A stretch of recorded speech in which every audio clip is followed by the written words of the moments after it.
안녕하세요. 사연에 빠지다의 DJ 민영입니다. 며느리로서 고부 갈등만 있어도 참 힘든데요. 그런데 오늘의 사연자님은 시어머니뿐만 아니라 중간에서 부채질하는 동서 때문에 더 화가 난다고 하시네요. 과연 어떤 일들이 있었는지 오늘의 사연도 함께 만나볼게요.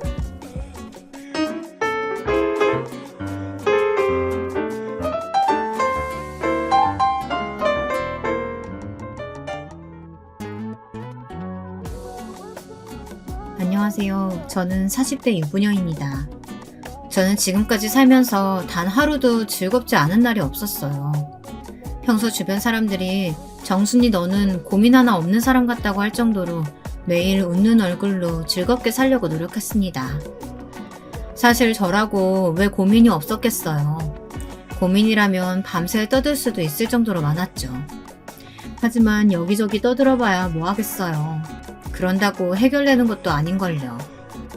사실 그럴 수밖에 없었던 게 저는 어릴 때부터 많은 어른들 틈에서 예쁨을 받으며 살았습니다. 저희 부모님이 동네에서 제법 큰 떡집을 하셨어요. 증조 할머니 때부터 3대째 이어내려올 정도로 전통이 있는 떡집이었죠. 그래서 집안에 일하시는 분들이 항상 많았어요. 새벽부터 바쁘게 일하시는 어른들 틈에서 저도 일손을 돕겠다고 어릴 때부터 일을 도왔습니다. 그러다 보니 자연스럽게 새벽에 일찍 일어나 떡을 만들고 포장하는 일까지 도운 다음 등교하는 일이 제게는 당연한 일이었어요. 제가 가장 잘하는 일이기도 했습니다. 덕분에 공부에는 아예 관심도 없었고 담을 쌓고 살았습니다. 학교 끝나고 집에 오면 가방을 방에 던져놓고 가게 구석구석을 돌아다니면서 누가 시키지 않아도 일을 찾아서 하곤 했죠. 지금 와 생각해보면 할머니의 떡집이 제게는 놀이터였고 떡집 직원분들이 제 친구였습니다. 학교에서 친구들과 노는 것보다 떡집에 있는 게 더 재밌었으니까요. 할머니는 돌아가시기 전까지도 제가 있어서 평안히 눈을 감을 수 있다고 하셨습니다. 그 정도로 저를 믿고 계셨죠. 증조 할머니에서 어머니까지 이어진 떡집이었으니 저는 당연히 제가 떡집을 물려받을 줄 알았어요.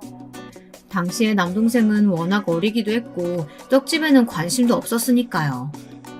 저는 고등학교를 졸업하자마자 대학은 아예 생각도 안 했어요. 학교나 공부보다 떡집이 더 좋았으니까요. 그때부터는 누가 시키지 않아도 자연스레 떡집에 출근해 일했습니다. 어릴 때부터 떡집에서 살다시피 했으니 웬만한 직원들보다 제가 일을 잘했어요. 직원 2~3명 몫은 혼자 거뜬히 해냈습니다. 새벽에 일어나는 것도 너무 힘들고 무거운 포대를 들어 나르는 것도 힘들었지만 다 참을 수 있었습니다. 제 미래이기도 한 떡집이니 더 열심히 잘해야 한다라는 생각뿐이었죠. 그런데 제가 너무 쉽게 생각했나 봐요. 제가 어른이 됐다고 떡집이 당연히 제 것이 되는 게 아니었어요. 동생이 군대에 있는 동안 쉬지 않고 떡집 일을 한 건 저인데 부모님은 너무 당연하다는 듯이 동생이 제대하고 나면 떡집 대표 자리를 남동생에게 물려주신다고 하더라고요. 기대를 많이 한 탓인지 실망감은 배가 돼서 돌아왔습니다. 제 입장에서는 너무 서운했어요. 정순이 너도 알겠지만 떡집 일이라는 게 떡만 만들어서 파는 일만 하는 게 아니야. 엄연히 사업이다 보니까 남자가 나서서 해야 할 일들이 많아. 그래서 네 동생한테 자리만 물려주겠다는 거니까 너무 서운해하지 마라. 아무리 그래도 떡집 일이라면 어머니 아버지 다음으로 제가 제일 많이 하는데 아무것도 모르는 애한테 떡집을 맡긴다는 게 말이 돼요? 왜 말이 안 돼? 너야 딸이잖아. 시집가면 어떻게 될 줄 알고. 우리 집에 아들이 2~3도 아니고 네 동생 달랑 하나인데 이왕이면 아들한테 물려주는 게 낫지. 동생에게 대표 자리를 주든 말든 사실 저에게 크게 중요하지는 않았습니다. 어차피 동생이 제대하고 나와 대표가 된다고 해도 제가 하는 일이 달라지지는 않으니까요. 하지만 그렇다고 해서 괜찮지는 않았어요. 대표라는 직함 때문에 그런 건 절대 아닙니다. 어차피 부모님을 이어 동생과 제가 둘이 함께 운영해야 한다는 건 진작부터 알고 있었으니까요. 하지만 지금까지 제가 열심히 일하는 모습을 누구보다 잘 아는 부모님께서 동생이 아들이라는 이유만으로 대표 자리를 물려주실 거라고는 생각도 못했어요. 누가 봐도 떡집 일에 대해서는 제가 더 많이 알고 있다고 자부할 수 있었으니까요. 반면 동생은 그때까지만 해도 떡집을 물려받고 싶어 하지 않았습니다. 저야 당연히 떡집에서 일할 생각에 대학도 가지 않았지만 동생은 당시에 서울에 있는 대학을 다니고 있었던 터라 서울에 있는 직장을 다니고 싶어 했거든요. 그런데 동생도 군대 안에서 이런저런 고민이 많았는지 제대하고 돌아온 동생은 180도 달라져 있었습니다. 당시에 취업난이 심각했던 시기라 명문대 나온 학생들도 다들 몇 년을 취업 준비만 한다고 했던 시기였어요. 그랬으니 집안에 물려받을 가업이라도 있다는 건 아주 좋은 조건이었죠. 그때부터 동생은 어울리지 않게 갑자기 떡집에 올인하기 시작했습니다. 다니던 대학까지 그만두고 집에 내려왔어요. 동생은 원래도 머리가 비상하고 좋았던 애라 그런지 금세 아버지에게 일을 배우더라고요. 오히려 젊은 감각으로 동생이 영업하고 나서 매출이 더 올랐습니다. 젊은 애들 사이에서 유행하는 SNS를 활용해 홍보도 하고 맛뿐만이 아니라 디자인에도 열을 올려 젊은 사람들이 좋아할 만한 예쁜 디자인의 떡도 개발했어요. 저는 동생을 보면서 지금까지 제가 너무 우물안의 개구리였다는 사실을 깨달았습니다. 저는 할머니며 부모님 눈에 오로지 성실하고 일 잘하는 자식으로 보이고 싶어 무조건 열심히만 했습니다. 나름대로 떡집을 위해서라고 한 일이지만 어쩌면 저를 위해서였는지도 모르겠어요. 단순히 어른들에게 인정받고 싶어서요. 하지만 동생은 달랐죠. 누구에게 잘 보이기 위해서라기보다는 정말 떡집을 위해서 열심히 일한 거였어요. 떡집을 더 오랫동안 운영하기 위해서요. 동생은 인정하고 싶지 않았지만 대표 자리에 딱 맞는 인재였었어요. 그 일을 계기로 많은 것이 달라졌습니다. 저는 떡집을 나왔어요. 왜 그랬냐고요? 저도 저 혼자 힘으로 오롯이 해낼 수 있는 제 사업을 하고 싶었어요. 사업이라고 말하니 뭔가 거창해 보이지만 사실은 학교 앞 작은 분식집이었어요. 왜 갑자기 분식집이냐고 하실 수도 있지만 저는 아주 오래전부터 생각해온 일이었어요. 떡집에서 살다 보니 발에 치이는 게 떡이었거든요. 떡집에서 일하는 직원분들과 자주 해먹었던 간식들이 많았는데요. 떡볶이는 기본이고 떡꼬치, 떡튀김, 떡말이 등등 별의별 걸 다 만들어 먹었거든요. 그러다 보니 저는 학교 끝나고 분식집에 갈 일이 없었어요. 집에 가면 간식이 넘쳤으니까요. 자연스레 어른들 틈에서 음식하는 걸 배워서 그런지 언제부터는 제가 혼자 떡볶이 소스를 만들어서 냉장고에 잔뜩 쟁여놓고 먹었다니까요. 떡은 언제나 있으니 아무 때나 그대로 양념만 넣어서 끓여 먹고는 했거든요. 그게 어느새 저만의 레시피가 된 거죠. 그렇게 좋아하던 떡집 일을 그만두고 제 가게를 차려보겠다고 했을 때 부모님은 당연히 반대하셨어요. 왜 편한 길을 놔두고 굳이 어려운 길을 가려고 하냐고 하셨죠. 동생도 갑자기 자신이 나타나서 누나 자리를 뺏어서 그런 거냐고 미안해 했고요. 서운하긴 했지만 그 이유 때문만은 아니었습니다. 저도 혼자 해보고 싶었어요. 진짜 제 능력이 어느 정도인지 알고 싶었거든요. 그 이후로는 전보다 더 정신없이 살았습니다. 계속 부모님 댁에 함께 살긴 했어요. 부모님 떡집이 제 거래처였으니까요. 새벽마다 나오는 첫 떡을 가져다가 분식집에서 썼습니다. 떡집 딸의 특권이었죠. 드셔보신 분들은 아시겠지만 간 나온 떡을 가지고는 뭘 만들어도 다 맛있었어요. 저는 떡으로 할 수 있는 건 다 만들어서 분식집에서 팔았습니다. 역시 재료가 좋으니 맛이 좋았어요. 덕분에 장사는 정말 잘 됐습니다. 가게를 연 지 얼마 되지 않아 학생들뿐만 아니라 동네 직장인들 사이에서도 소문이 나서 점심시간에는 그 좁은 분식집에서 아르바이트생을 2명이나 써야 할 정도였어요. 학교 앞에서 분식집을 한 지 1년 만에 저는 가게를 이사했습니다. 처음 시작했던 가게에 5배는 넘는 큰 가게로요. 저는 저 혼자 힘으로 이만큼 이뤄냈다는 것이 너무나도 행복했습니다. 그맘때 행복한 일이 하나 더 생겼는데요. 바로 제 남편을 만났어요. 남편은 가게 단골이었습니다. 남편은 분식집 근처에 있는 중학교 선생님이었어요. 분식집 여사장과 중학교 남선생님의 만남이라니 시작부터 뭔가 어울리지 않죠? 하지만 저희 두 사람은 처음 만났을 때부터 많은 점이 잘 통했습니다. 남편은 퇴근길에 분식집에 자주 들렀어요. 항상 혼자 떡볶이를 3인분이나 먹고 가곤 했죠. 자주 보다 보니 자연스레 이야기를 나누게 됐고 근처에 혼자 산다는 걸 알게 됐습니다. 제가 원래 분식 같은 거 먹으면 속이 부대끼는데 여기 떡볶이는 그렇지가 않아요. 먹고 나면 꼭 밥 한 끼 먹은 것처럼 든든하다니까요. 떡볶이가 맛있어봐야 분식이지 밥처럼 든든할 수가 있냐고들 하지만 남편은 가게에 올 때마다 제가 파는 음식에 대한 칭찬을 아끼지 않았어요.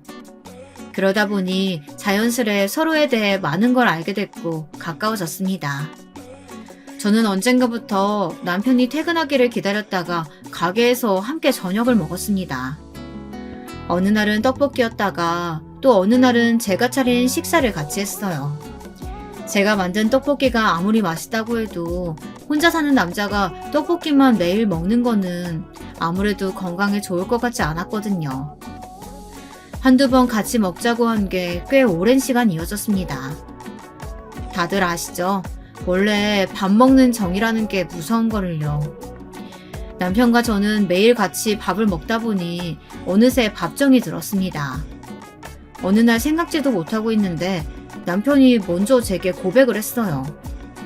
저는 연애 경험이 없다시피 해서 남편이 제게 관심이 있는지조차 몰랐거든요. 그냥 단골이라고만 생각했습니다. 고백을 받았을 때 이게 꿈인가 싶었습니다. 매일 분식집에서 떡볶이 만들며 학생들하고 잡담이나 떨던 제 인생에 로맨스가 있을 줄은 몰랐거든요. 저는 남편의 고백을 받아줬어요. 그렇게 저는 남편과 연애를 시작했습니다. 만나면 만날수록 남편이 점점 더 좋아졌어요. 그럴수록 저는 걱정되는 게 많았습니다. 남편에 비하면 제가 부족해도 많이 부족하다고 생각했거든요.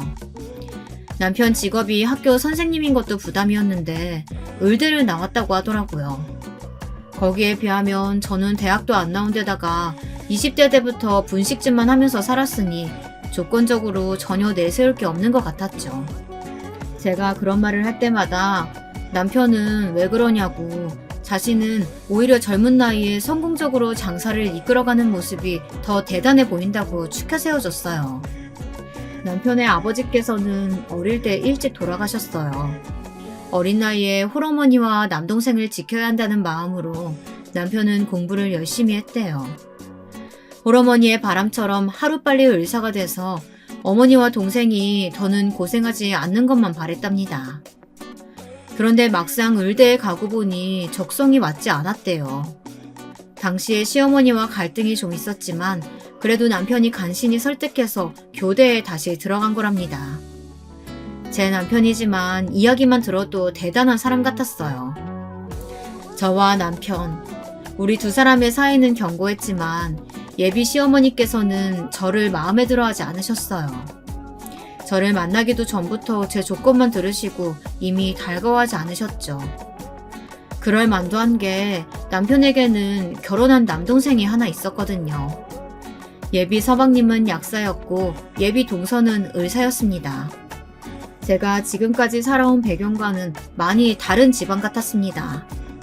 자식 며느리가 하나같이 다 열심히 공부해서 남들이 보기에 좋은 직업이다 보니 시어머니는 큰며느리에 대한 기대가 크셨던 것 같아요. 못해도 남편과 같은 선생이면 좋겠다고 생각하셨나 보더라고요. 그런데도 남편은 마음을 굽히지 않았어요.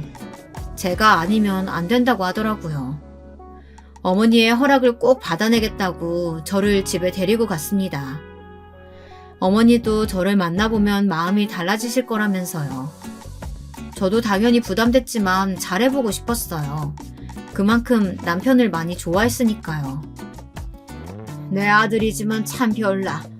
남들은 가고 싶어도 못 가는 의대를 3년이나 다녀놓고는 어느 날 갑자기 선생하겠다고 그 좋은 의대를 그만두더라니까. 의대에다가 교대까지 둘 다 척척 합격하는 건 정말 대단한 거죠. 저는 예비 시어머니 눈에 예뻐 보이고 싶은 마음에 어머니의 말에 일일이 다 웃으면서 대꾸했습니다. 남편의 아버지가 일찍 돌아가셔서 그런지 예비 시어머니께서는 아들들에 대한 자부심이 넘치시는 것 같았어요. 혼자 힘으로 아들 둘을 선생의 약사까지 만드셨으니 그럴만도 했습니다.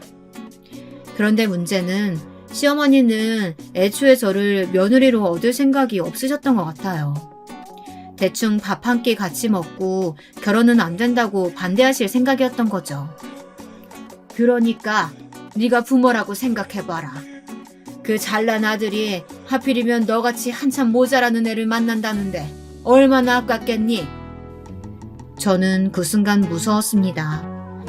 예비 시어머니께서 저를 반대하실 수도 있겠다고는 생각했지만 모자란 사람 취급을 받으면서 대놓고 거절을 당할 거라고는 생각 못했었거든요.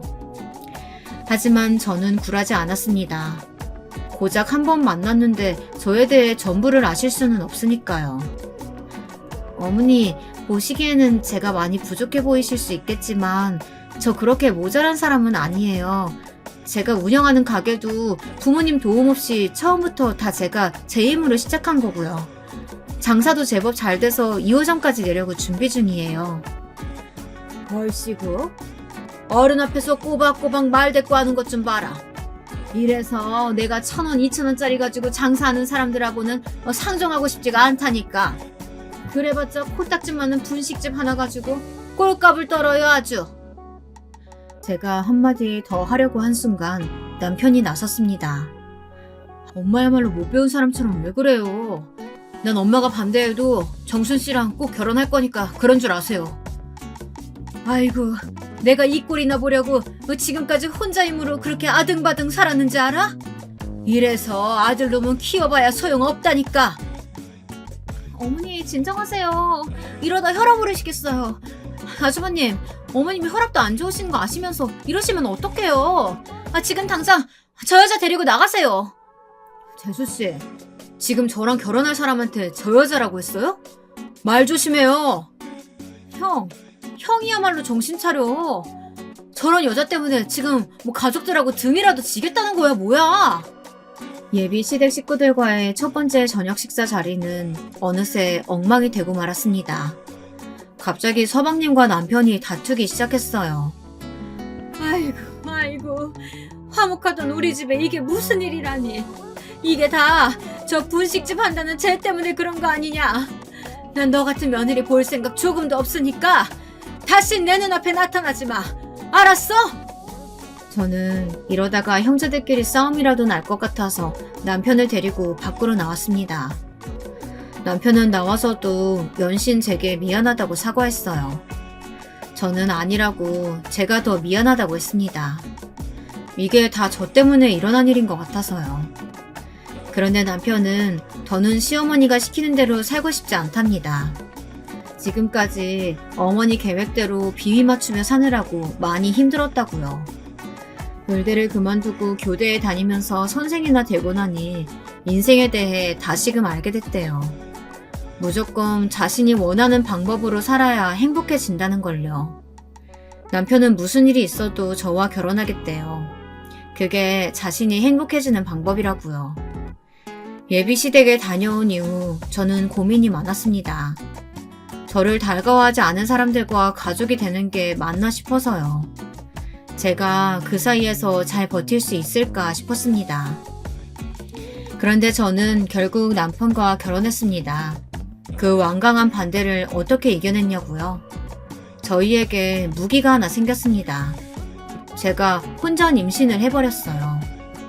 일부러 계획한 일은 아니었지만 저와 남편의 사랑이 너무 뜨거웠는지 단번에 생겨버린 거 있죠. 남편은 너무 기뻐했어요. 뱃속에 생긴 아이가 복덩이라서 부모가 한결 수월하게 식을 올릴 수 있도록 도와준 거라고요. 시어머니는 임신 사실을 아시고 처음엔 불같이 화를 내셨어요. 그런데 남편이 아예 식을 안 올리고 저와 같이 살겠다고 하니 더는 어쩔 수 없으셨나 봐요. 결국 저와 남편의 결혼을 허락해 주셨어요. 저를 미워하시던 시어머니도 상견례 날 저희 부모님을 뵙고 나자 마음이 좀 누그러지신 것 같아 보였어요. 아시다시피 저희 친정이 지역 내에서는 좀 알아주는 떡집이잖아요. 친정아버지께서 상견례 내내 우리 집안이 대대로 이어져 내려오는 전통이 있는 집안이라고 이야기하시면서 제 앞으로 미리 사둔 신축 아파트가 있으니 그 집을 신접살림으로 쓰라고 떡하니 내놓으셨어요. 시어머니도 자존심이 센 분이다 보니 겉으로 티는 안 내셨지만 입이 귀에 걸리셨더라고요. 물론 말은 참 얄밉게 하시긴 했지만요. 제 아들이 명색이 선생인데 그 정도 혼수는 당연히 받아야죠. 엄마, 혼수는 무슨... 왜 그런 소리라고 그래. 장인어른 감사합니다. 어머니께서 좋아서 하시는 말씀이에요. 안사돈께서 아들에 대한 자부심이 엄청나시네요. 하지만 혼수라면 이미 충분히 받지 않으셨어요. 제 딸아이가 떡하니 손주까지 가져갔는데. 아무리 세상이 바뀌었다고 해도 결혼 전에 임신하는 게 자랑은 아니죠. 저는 남사스러워서 아직 주변에 얘기도 못했는데요. 어머, 안사돈. 나이도 저희보다 훨씬 젊으시면서 되게 고지식하시네요. 제 딸이라서가 아니라 우리 애가 얼마나 똑소리 나고 현명하는데요. 이 나이에 부모 도움 하나 없이 사업까지 성공시키는 거 보세요. 안사돈이 며느리 복은 있으신 거라니까요. 사업이요? 세상이 좋아지긴 참 좋아졌네요. 요즘은 분식집 가지고도 사업이라고 하는 걸 보면. 다들 상견례는 원래 힘든 거라고 하지만 저와 남편은 유난히 힘들었습니다. 친정 부모님도 시어머니도 서로 자기 자식이 잘났다며 절대 굽히실 생각이 없었어요. 눈에 불꽃만 안 보였지 양가 기싸움이 대단했습니다. 우여곡절 끝에 저와 남편은 부부가 됐습니다. 결혼 이후 저는 여전히 가게 일에 전념했고 남편은 학교 일에 매진했습니다. 남편은 언제나 임신한 제 걱정뿐이었어요. 가게 일을 좀 쉬었으면 했지만 저는 쉬는 날 하루만 집에 있어도 몸이 쑤시는 것 같았어요. 그런 저를 남편은 이해해 주었습니다. 대신 남편은 수업이 끝나는 대로 가게로 와서 일을 도와줬어요. 하루 종일 애들을 상대하고 와서 가게 일까지 하기 힘들었을 텐데도 한 번도 힘든 기색하지 않고 많이 도와줬습니다. 거기다가 남편은 저희 집에도 참 잘했어요. 무슨 날이 아니어도 저희 부모님께 안부 전화도 자주 하고 맛있는 걸 보면 항상 저희 부모님 댁에 먼저 보내주는 좋은 남편이었죠. 저는 참 복이 많은 여자라고 생각했어요. 남편 같은 남자를 만나서요. 남편이 제게 잘하면 잘할수록 저는 어쩐지 빚이 느는 것 같았습니다. 저와 시어머니의 사이는 좋지 않았으니까요. 뱃속에 당신의 손자를 임신한 며느리라고 해도 미운 건 미운 건가 봐요. 시어머니는 결혼하고 나서도 저를 썩 내켜하지 않으셨습니다. 그리고 사사건건 동서와 비교하셨어요. 어느 날이었어요. 갑자기 동서랑 저희 집에 오셨더라고요. 명분은 제가 임신했는데 한 번도 집에 와서 보지 못했다면서 굳이 가게 쉬는 날 맞춰서 집에 왔더라고요. 근데 오시자마자 다짜고짜 하시는 말이 제게 가게를 그만두라고 하셨어요. 발단은 저희 집 냉장고에 먹을 게 하나도 없이 텅 비어있다는 거였습니다. 내가 이래서 장사하는 며느리 보기 싫었던 거야. 임신한 몸 끌고 새벽부터 나가서 일할 정도로 독한 여자가 집안일에 신경이나 쓰겠니? 어머니, 제가 입덧이 너무 심해서 집에서 음식을 못 해먹어요. 그래서 진우 씨랑은 매일 퇴근하고 가게에서 같이 저녁 먹고 들어와서 집에는 먹을 게 따로 없는 거예요. 제가 왜 이런 변명까지 해야 하는지 모르겠지만 쓸데없는 거로 꼬투리를 자꾸만 잡으시니 가만히 있을 수가 없더군요. 어머, 저는 입덧을 아예 안 해서 몰랐었는데 밥도 못 해먹을 정도로 그렇게 심해요? 형님은 아무래도 노산이라 그런가? 입덧이 심한가 봐요. 남들이 시어머니보다 옆에서 말리는 시누이가 더 밉다고 하는데 저는 시어머니 옆에 찰싹 붙어서 여우짓하는 동서가 더 미웠습니다. 명색이 의사라는 사람이 입덧하는 거 가지고 노산이네 모네하는 무식한 소리를 할 수 있나 싶었어요. 노산이라 그런 거겠니? 그냥 제가 유난해서 그런 거지. 입덧? 너만 고생하면 되지 왜 내 아들까지 고생시키니? 아침부터 하루 종일 서서 애들 가르치는 남편 몸에 좋은 보양식은 해주지 못할 망정 냉장고에 김치 한 통 덜렁 있는 게 말이 돼? 어머니 너무 아들 걱정만 하시는 거 아니에요? 저도 저희 집에서는 귀한 자식이에요. 임신해서 몸도 힘든 며느리한테 아들 고생시키지 말라뇨. 와 형님 성격 장난 아니시다. 어떻게 시어머니한테 그렇게 쌀쌀맞게 말할 수가 있어요? 어머니 형님 너무 무서워요. 그냥 저희 집에 가요. 동서는 결혼 초부터 조카를 시어머니에게 맡겼나 보더라고요. 그러다 보니 거의 매일 시댁에 들리는 것 같았어요. 시어머니랑 사이가 얼마나 좋은지 저렇게 매번 시어머니 옆에서 비위를 잘 맞추더라고요. 시어머니도 예뻐하시는 것 같고요. 저는 그런 동서와 시어머니 사이를 볼 때마다 마음이 좋지 않았습니다. 시어머니가 제게 못되게 구셔도 잘 참고 넘어가 보려고 했지만 이게 말처럼 쉽지 않더군요. 그렇게 시간이 지나 저는 딸아이를 낳았습니다. 딸아이가 태어나고 나서는 시어머니의 구박도 조금 잦아드는 것 같았어요. 아무래도 아들을 쏙 빼닮은 손녀가 예쁘긴 하신가 보더라고요. 그리고 무엇보다 제가 다른 데는 신경 쓸 수 없었던 게 육아가 너무 힘들어서 시어머니의 구박은 신경 쓸 겨를도 없었습니다. 딸아이가 태어나고 저는 더 바빠졌거든요. 떡볶이 밀키트를 쇼핑몰에 판매하게 돼서 이것저것 신경 쓸 일이 많았어요. 남편에게 고마웠던 건 남편이 육아휴직을 신청하겠다고 하더라고요. 제게 일에 더 집중하라고요. 저희 부부 사이를 더 돈독해지게 만든 이 일은 예상치 못한 순간 큰 파장이 됐습니다. 남편의 육아휴직을 알게 되신 시어머니께서 저희 가게에 쫓아오셨어요. 그리고는 직원들이며 손님들이 다 있는데도 제게 소리를 지르셨습니다. 네가 감히 이까지 가게 때문에 내 아들을 집에서 애나 보게 만들어? 네가 지금 제정신이야? 시어머니는 얼마나 흥분하셨는지 테이블까지 발로 걷어차시며 제게 막말을 퍼부으셨어요. 어머니, 아무리 화가 나셔도 그렇지 어떻게 여기까지 와서 이렇게 행패를 부리세요? 하실 이야기 있으시면 나가서 하세요. 네가 뭔데 나더러 이래라 저래라야. 하루 종일 떡볶이나 만드는 게 뭐가 대단하다고. 네가 그만두면 되지. 왜 내 아들을 휴가까지 쓰게 만드냐 이 말이야. 누가 보면 애 키우겠다고 사표라도 낸 줄 알겠더라고요. 아들이 자기 새끼 키우겠다고 1년 육아휴직 내겠다고 한 거 가지고 며느리 직장까지 와서 저렇게 깽판칠 일인가요? 하지만 이미 이성의 끈이 끊어진 시어머니는 제가 무슨 말을 해도 들리는 것 같지 않았습니다. 그래서 저는 시어머니를 우선 진정시키고 말씀을 드렸습니다. 당분간은 제가 가게 일이 바빠서 어쩔 수가 없다고요.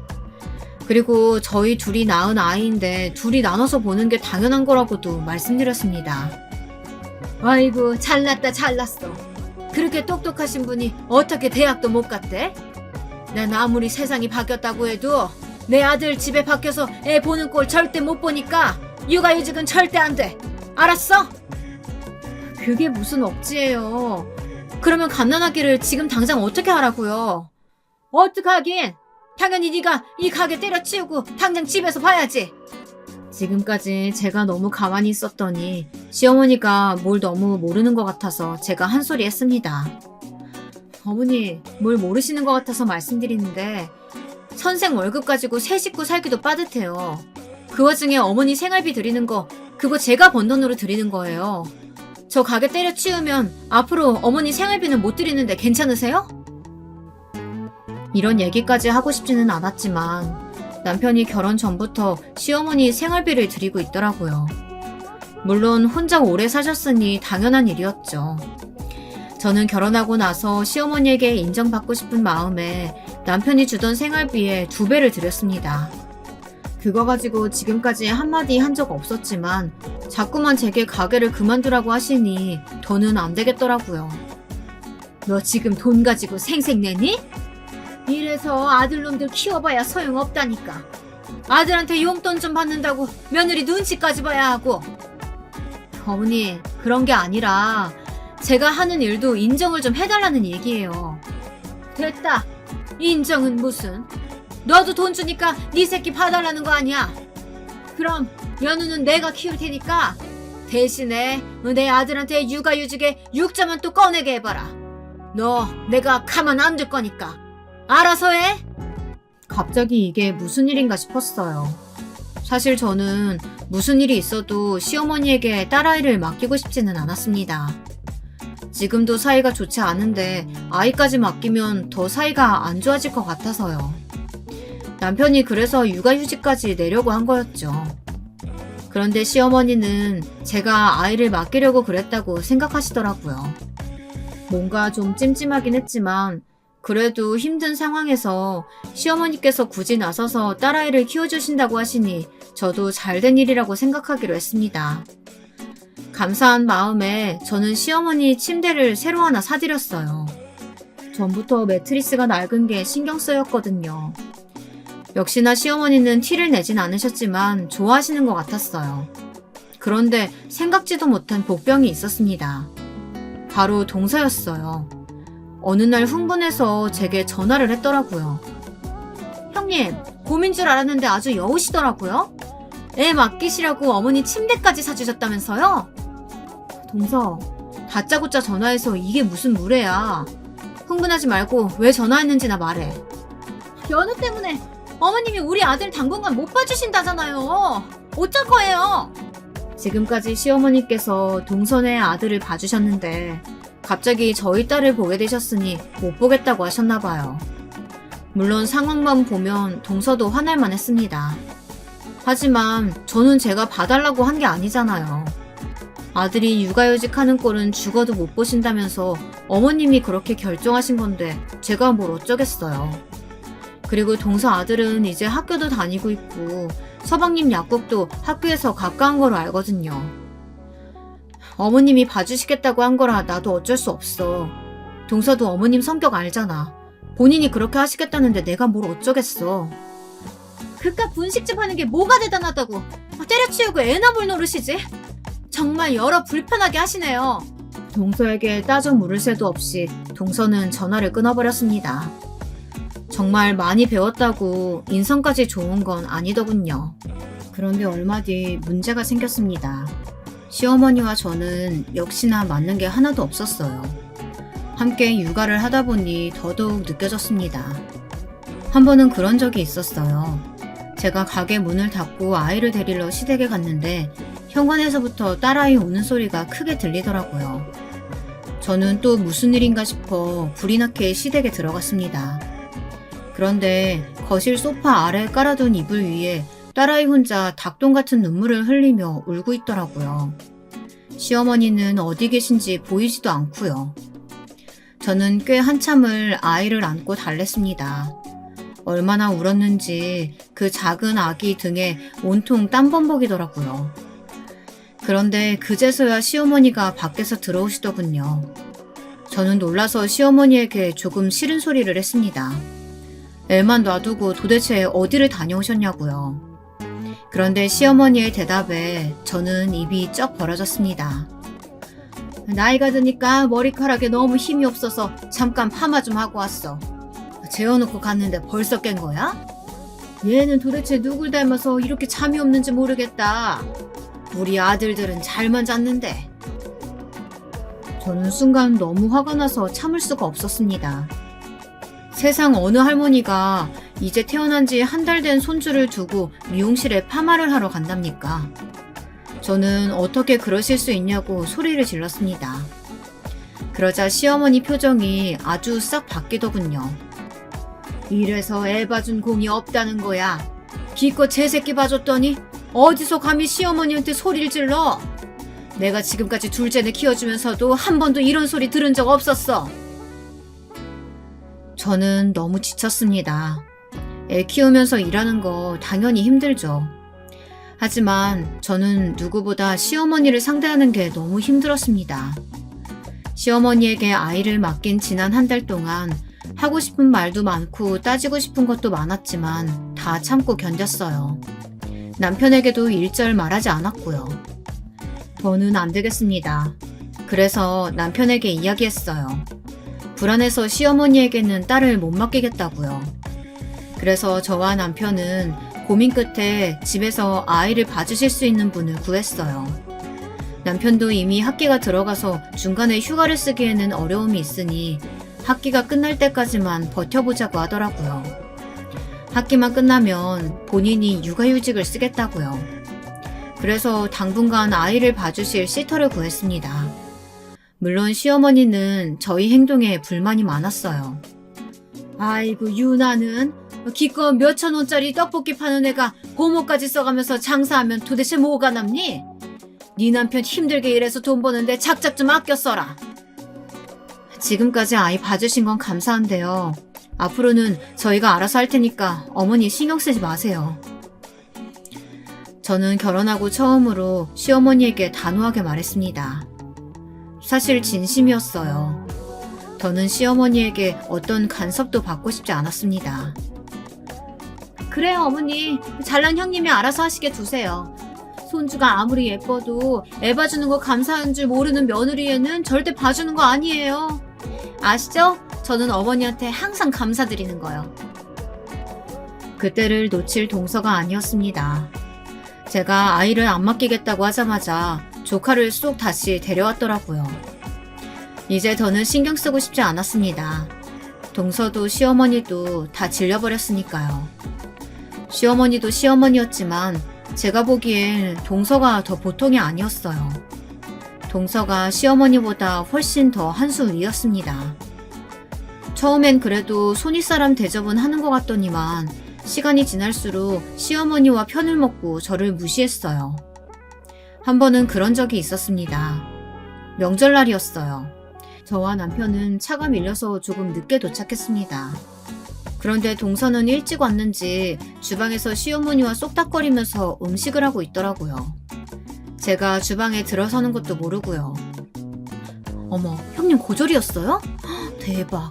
젊은 나이에 분식집 한다길래 설마 했는데 요즘처럼 대학이 널리고 널린 세상에 어떻게 대학을 안 갔대요? 형님네 친정이 무지 가난한가 봐요. 딸 대학도 못 보내줄 정도면. 나도 처음엔 그런 줄 알았는데 그게 아니더라니까. 친정은 대대로 지역에서 알아주는 떡집 하잖아. 큰애 사는 아파트도 친정에서 해준 거야. 돈이 없어서가 아니라 공부를 지지리 못해서 못 간 거라니까. 하긴 형님 조건에 양심이라는 게 있으면 당연히 아파트 정도는 가지고 와야죠. 시어머니와 동서는 제가 밖에서 듣고 있는 것도 모르고 둘이 아주 죽이 척척 맞았습니다. 저는 듣다 너무 화가 나서 더는 듣고만 있을 수는 없겠더라고요. 참지 못하고 인기척을 내고 들어갔습니다. 그러자 동서는 미처 못 볼 거라도 본 것처럼 화들짝 놀라더군요. 어머, 형님 왔으면 말씀을 하시지. 무슨 도둑고양이처럼 숨어서 남의 말을 엿듣고 그러세요. 깜짝 놀랐잖아요. 뭐? 지금 나더러 도둑고양이라고 했어? 내가 도둑고양이면 동서는 시어머니한테 찰싹 붙어서 아부나 떠는 여우겠네. 형님, 지금 뭐라고 하셨어요? 여우요? 제가 왜 여우예요? 얘들 좀 봐. 너희 지금 시어머니 앞에서 뭐 하는 거니? 큰애, 너는 손아래 동서가 시어머니 비위 맞춰준다고 한 소리 좀 한 거 가지고 꼭 그렇게 꼬투리 잡아서 걸고 넘어져야겠니? 어머니야말로 그러시면 안 되죠. 명색이 집안의 제일 어른이시라는 분이 주동에서 제 욕을 그렇게 하셔야겠어요? 여자 셋이 모이면 원래 접시가 깨진다고야 하지만 제가 잘못한 것도 없는데 뒤에서 안주처럼 잘근잘근 씹히고 싶지는 않았어요. 사실 우리가 한 소리 다 틀린 소리도 아니잖아. 다른 사람들이 보면 너 같은 애가 도대체 내 아들이랑 어떻게 결혼했나 다들 궁금해해. 어머니, 저도 어머니한테 할 만큼 했어요. 도대체 언제까지 제가 그런 소리 들어야 되는 거예요? 네가 이제 슬슬 본색이 나오는구나. 지 남편 앞에서는 나한테 아주 살랑살랑 잘하는 척 하더니만 여우는 둘째가 아니라 네가 여우다. 시작부터 꼬인 관계는 점점 더 나빠졌습니다. 안 그래도 시어머니와 제 사이가 좋지 않아 스트레스였는데 동서와도 사이가 틀어지니 저는 스스로 자책하기까지 했어요. 제 성격에 문제가 있는 건 아닌가 싶어서요. 그러던 어느 날이었습니다. 저희 집에 오시는 시터분이 몸이 아프셔서 출근을 못 하셨어요. 그래서 하는 수 없이 시어머니에게 부탁을 드렸습니다. 다른 날 같으면 그냥 직원에게 가게를 맡겼을 텐데 그날은 가게에 급한 일이 있어 제가 꼭 나가봐야 했거든요. 저는 곧바로 시댁으로 아이를 데리고 갔습니다. 그런데 마침 동서가 시댁에서 나오더라고요. 방학이라 동서도 조카를 맡기러 온 것 같았어요. 그런데 동서가 저를 보자마자 한다는 말이 아주 가관이었습니다. 형님은 죽어도 시어머니한테 애 안 맡긴다고 하지 않으셨어요?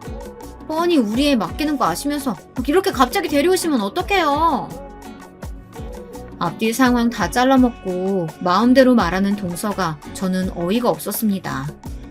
이제 웬만하면 동서와 부딪히지 말아야지 정말 다짐을 이렇게 했는데도 동서 얼굴만 보면 그게 쉽지 않았어요. 그리고 입만 열었다 하면 한다는 소리가 몰상식했죠.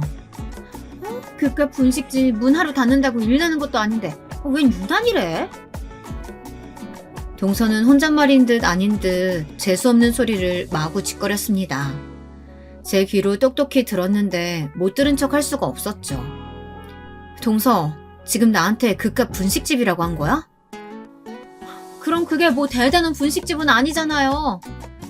동서 못돼 먹은 거 진작 알았지만 진짜 상종 못할 사람이구나. 나도 이제 더는 동서 가족이라고 생각 안 할 테니까 동서도 내일에 신경 꺼. 저는 동서한테 그나마 있던 정까지 다 떨어졌습니다. 그런데 어찌됐든 가족이다 보니 아예 안 보고 살 수는 없더군요. 시어머니 생신이 얼마 남지 않아 오랜만에 가족들끼리 모였어요. 안 본 사이 동서가 병원을 그만뒀더라고요. 매일 병원 일 힘들다고 투덜거리더니만 동서가 결국 병원을 그만두고 개업을 한다고 하더라고요. 개업 준비를 얼마나 요란하게 하는지 안 그래도 마음에 안 드는 동서가 볼 때마다 시어머니 옆에 찰싹 붙어서 죽는 소리를 하고 있었어요. 그런데 동서가 다 생각이 있더군요. 시어머니에게 돈을 좀 해달라는 이야기였나 봐요. 대출이 어쩌고 저쩌고 하면서 병원 인테리어 하는데 돈이 많이 들어간다고 툴툴거리더라고요. 어머니, 저번에 땅 파신다고 부동산에 말해둔 거 아직 얘기 없어요? 그걸 둘째 네가 뭐하러 신경 써? 왜? 너 달라고? 그게 사실 제가 그냥 달라는 건 당연히 아니고요. 어머님이 돈 좀 있으시면 빌려주시면 좋잖아요. 은행에 대출 이자 내는 거 너무 아까워서요. 그 땅 앞으로 좀 더 오른다고 해서 몇 년 더 지켜보기로 했어. 내가 그 땅 팔면 가만히 있겠니? 당연히 우리 아들들 나눠줘야지. 저는 시어머니 앞으로 땅이 있는 줄도 아예 몰랐어요. 반면 동서는 시어머니한테 알랑방귀를 끼며 자란 이유가 이것 때문이었나 보더군요.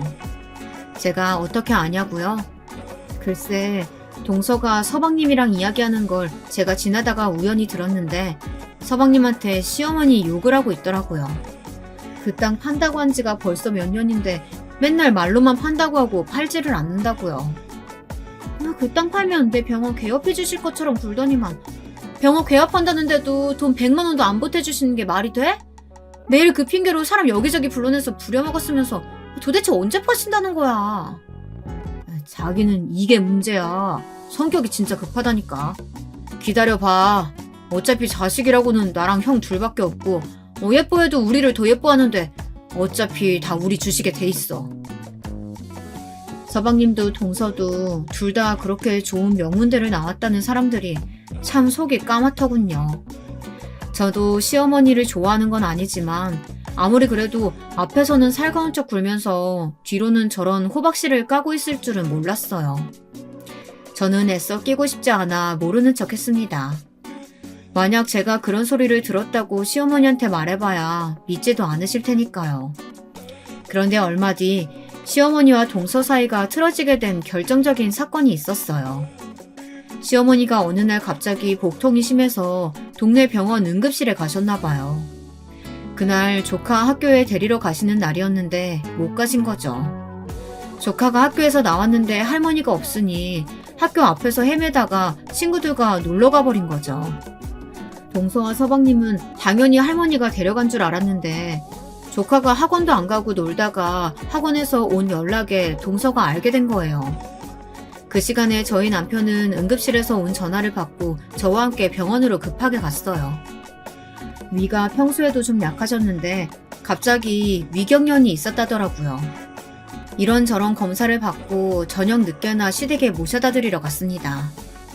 그런데 문을 열고 들어갔더니 동선의 식구가 와 있었나 보더라고요. 저희가 들어가자마자 동선은 상황을 제대로 묻지도 않고 이성을 잃어 시어머니에게 소리를 질렀습니다. 어머니, 도대체 어디 갔다 오신 거예요? 일이 생기셨으면 저희한테 미리 연락을 주셨어야죠. 동서와 서방님도 애는 학교에서 나갔다는데 학원에도 안 갔다고 하니 동서가 실컷 놀고 약국으로 올 때까지 몇 시간 동안 마음 졸이며 걱정을 했나 봐요. 재수씨, 엄마가 위경련이 심해서 응급실에 다녀오셨어요. 경황이 없어서 연락을 못했나 봐요. 그제야 정신을 좀 차렸는지 동서가 어쩔 줄 몰라 하더군요. 하지만 이미 시어머니의 얼굴은 차가워져 있었습니다. 에이구 여보, 내가 남편이 없으니 자식들 앞에서 이렇게 서름받고 사네요. 다 부모들보다 저들 새끼 걱정만 하고 있으니 내가 무슨 낙으로 살겠어요. 시어머니는 평소 같으면 소리를 버럭버럭 지르셨을 텐데 그날은 정말 서러우셨는지 바닥에 주저앉아 통곡하시며 돌아가신 시아버지를 찾으시더군요. 그러더니 또 땅 얘기를 꺼내시며 자식들한테 10원 한 푼도 안 줄 거라고 다 돌아가라고 화를 내셨습니다. 동서와 서방님은 시어머니 반응에 적잖이 당황한 것 같았지만 저와 남편은 시어머니께 너무 속상해 마시고 푹 쉬시라고 하고 돌아왔습니다. 저도 티는 내지 않았지만 은근 고소하더라고요. 매일 동서가 시어머니 옆에 찰싹 붙어있는 꼴이 너무 보기 싫었는데 당분간 그 꼴은 안 볼 것 같아서요. 그런데 그 일이 있고 며칠 되지 않았는데 웬일로 시어머니가 저를 부르셨어요. 네가 워낙 안목이 없어도 너무 없으니까 내가 걱정돼서 따로 불렀다. 다음 주 둘째 개업식인 거 알지? 그래도 명색이 하나밖에 없는 동서가 병원 개업한다는데 괜히 시덥지 않은 선물 보내지 말고 그냥 돈으로 줘. 그래야 네 남편이 윗사람으로서 면이 서는 거니까. 시어머니는 벌써 마음이 풀리셨나 봐요. 화가 나서 조카도 안 봐주시더니 어느새 동서 병원 개업식을 걱정하고 계시더라고요. 저는 이런 상황에 익숙해졌다고 생각했는데 시간이 지나도 서운한 건 똑같더군요. 저는 하고 싶은 말은 많았지만 괜히 또 시어머니와 분란을 만들고 싶지 않아 대충 남편과 상의해서 하겠다고 대답했습니다. 그러자 시어머니는 그런 건 여자가 알아서 센스 있게 하는 거라고 또 받아치더군요. 얼마 뒤 남편과 동서 개업식에 대해서 상의했습니다. 남편도 학교에 일이 있어 조금 늦을 거라고 하더라고요. 저도 점심 장사 끝내고 가야 해서 좀 늦을 거라고 했죠.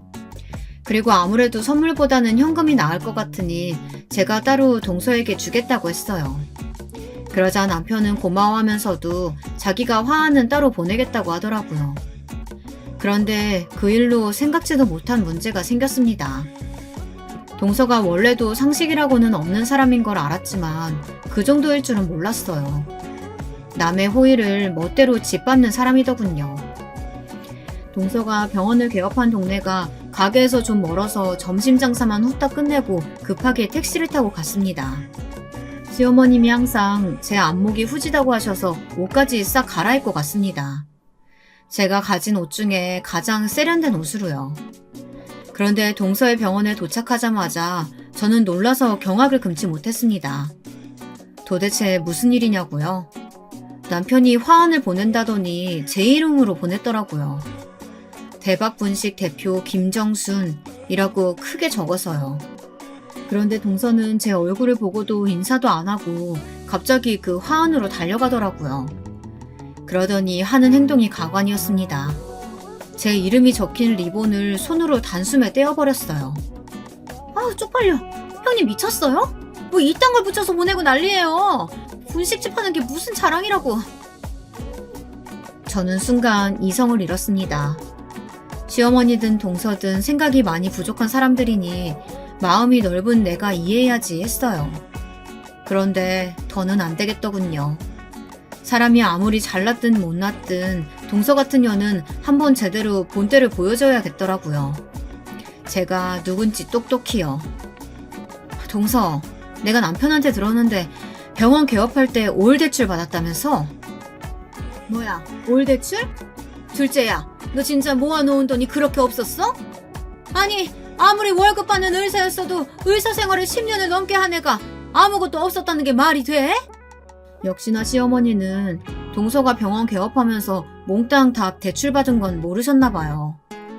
평소 자기 아들 돈 며느리들이 한 푼이라도 쓸까봐 절절 매시는 분인데 가만히 계실 리 없었습니다. 형님 웃기시네. 여기서 갑자기 제 대출 얘기는 왜 하세요? 어머니 걱정하실 거 없어요. 병원이야 뭐 차려놓기만 하면 돈 금방 긁어모을 텐데 뭐 올 대출 갚는 거야 금방이에요. 그래? 이 동네 임대료도 비싸고 월세도 엄청 비싼 걸로 아는데 동서 혼자 병원 하면서 그게 다 감당되겠어? 힘들면 나한테 말해. 내가 좀 도와줄게. 헐, 형님. 제가 화할 리본좀 뗐다고 지금 자존심 상해서 아무 말이나 막 하시나 본데 말 똑바로 하세요. 형님이 저를 무슨 수로 도와줘요. 동서는 제 말에 기가 막히다는 듯 콧웃음을 쳤습니다. 내가 말 안 했나? 우리 가게에 있는 건물 그거 내 거잖아. 안 그래도 3층에 있는 학원 올해 말에 나간다고 했는데 동서 힘들면 그 자리 동서한테 줄까? 명색이 가족인데 내가 월세는 싸게 해줄게. 제 말에 시어머니도 동서도 삽시간에 입이 쩍 벌어졌습니다. 동서는 어쩔 줄 모르며 아주 개거품을 물더군요. 어머 첫째야, 너 그 말이 사실이야? 언제 그렇게 돈을 벌었어? 너 이 분식집 건물이면 작은 게 아니지. 못해도 한 20억은 나가지 않냐? 시어머니는 아주 난리가 나셨습니다. 신나서 제 손까지 잡으시더군요.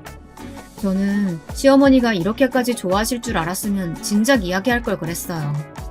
전 하도 이상한 소리를 많이 듣다 보니 노이로제가 걸렸는지 시어머니에게 이야기했다가는 또 괜한 소리 듣는 거 아닌가 싶어 이야기하지 않았거든요. 그날 이후 어떻게 됐냐고요? 모든 상황이 다 역전됐습니다. 저는 돈이 이렇게 무서운 건 줄 몰랐습니다. 제 분식집 있는 건물이 제 거라는 게 밝혀지고 나자 동서까지도 제게 사과를 했습니다. 그러면서 한다는 말이 제 건물에 들어오고 싶다더라고요. 형님, 제가 지금까지 공부만 해서 세상 물정을 너무 몰랐어요. 제가 지금까지 너무 좁은 시야로 세상을 본 거 있죠. 형님 진짜 대단하세요. 혼자 힘으로 건물주까지 되시고 저 진짜 반성 많이 했어요. 앞으로 제가 형님한테 충성 다 할게요. 충성은 무슨... 암튼 한 번만 더 나 무시하거나 기분 상하게 하면 얄짤 없을 줄 알아. 요즘 저는 너무 편해요. 시댁에 가면 시어머니와 동서가 아주 저라면 덜덜 떠시면서 잘해주시거든요. 건물주라면서요. 다행히 동서네 병원도 잘 되는지 나갈 생각이 아예 없는 것 같더라고요. 심지어 서방님까지 저희 건물로 약국을 옮겨오면 안 되겠냐고까지 하더군요. 우리 큰며느리 덕분에 우리 집이 산다니까. 우리 장남이 아주 복덩이를 데려왔어. 세상 참 오래 살고 볼 일입니다. 집안의 유일한 고졸이었던 제가 집안의 복덩이가 되었네요. 앞으로 또 어떤 일이 생길지 모르지만 요즘만 같으면 살만할 것 같습니다. 저의 긴 이야기 끝까지 들어주셔서 감사합니다. 안녕하세요. 저는 경기도에 살고 있는 30대 초반 여자입니다. 결혼을 일찍 한 편이라서 벌써 결혼한 지도 5년이 되었네요. 하지만 요즘 5년간의 결혼 생활을 이제 끝내야 하나 말아야 하나 결정해야 하는 기로에 서 있어서 너무 갑갑한 마음에 사연을 신청하게 되었습니다. 남편과 저는 대학교 시절 만났습니다. 학교 선배였던 남편과 우연히 친해지게 되었고 성격이 잘 맞아서 금방 사귀게 되었습니다. 졸업 후 저는 전공과 관련된 회사에 바로 취업을 해서 일을 시작했습니다. 남편은 저와 달리 졸업 후 바로 취업하지 않고 공무원 시험을 본다며 매일매일 독서실에 틀어박혀 공부를 하는 수험생이 되었습니다.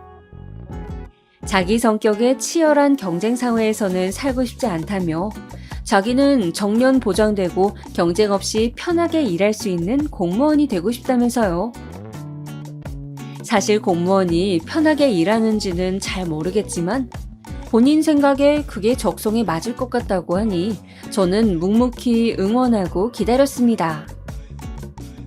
사실 남편이 학교 다닐 때에도 공부를 나름 잘하는 편이었고 차분하게 책상에 오래 앉아있는 스타일이라 정말 열심히 한다면 합격할 수 있을 것 같았어요. 공무원 시험 준비를 한 첫 해의 시험은 떨어졌습니다. 공부 기간이 짧았으니 어쩔 수 없는 결과라고 생각했어요. 남편은 너무 실망했지만 최대한 제 나름대로 기운 내라고 맛있는 것도 사 먹이고 위로를 해주었습니다. 평소에도 남편이 공부한다고 밥도 잘 못 챙겨 먹고 있는 것 같아서 독서실에서 먹을 수 있는 간단한 간식이라도 자주 사다가 채워주고 일주일에 하루 공부를 쉬는 날에는 공기 좋은 곳에 잠깐이라도 가서 같이 바람 쐬고 평소에 가보고 싶어 했던 식당도 데려가서 밥도 사주고 했습니다. 여름에는 더울까, 겨울에는 추울까 계절마다 옷도 사입혀가며 물심양면으로 응원했습니다. 많지도 않은 월급에 적금 들 것도 줄여가며 남편한테 쓰는 돈은 아깝지 않다고 생각했습니다. 하지만 제가 이렇게 남편에게 헌신하는 것에 대해서 주변 친구들은 걱정을 하곤 했습니다. 야, 너 그렇게 헌신하다가 오빠가 공무원 합격해서 너 버리면 어떡할래? 아니야, 오빠가 그럴 리 없어. 뭐가 그럴 리 없어. 사람 일은 모르는 거야. 원래 고시공부 합격하면 뒷바라지 해준 여친 배신하고 새로운 여친 사귀는 사람 많다더라. 친구들이 이런 얘기를 할 때마다 겉으로는 아니라고 했지만 걱정을 아예 안 했다면 거짓말이겠죠. 하지만 제 걱정과는 달리 배신당할 일은 일어나지 않았습니다. 남편이 공무원 시험에 2년 연속 떨어지고 공부를 포기했거든요. 솔직히 3년은 할 줄 알았는데 생각보다 끈기가 없었나 봅니다. 남편은 공무원 시험을 포기한 후 대충 스펙에 맞춰서 작은 중소기업에 취직했습니다. 공무원 시험을 포기한 게 아깝긴 했지만 한편으로는 다행이라는 생각도 들었습니다. 언제 합격할지 모르는 공무원 시험 뒷바라지 하면서 기다리는 것보단 적은 월급이라도 같이 모으다 보면 금방 결혼 자금 모으고 행복한 결혼 생활을 할 수 있을 것 같았거든요.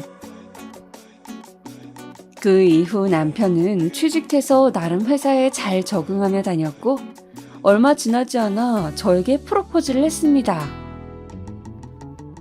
수연아, 나랑 결혼하자. 내가 모은 돈도 없고 아직 부족하지만 꼭 행복하게 해줄게. 라면서요. 솔직히 프로포즈를 받을 당시에는 기쁨 반, 걱정 반이었습니다. 아니, 걱정보다는 황당이라고 할까요? 이제 막 취업했는데 결혼이라니.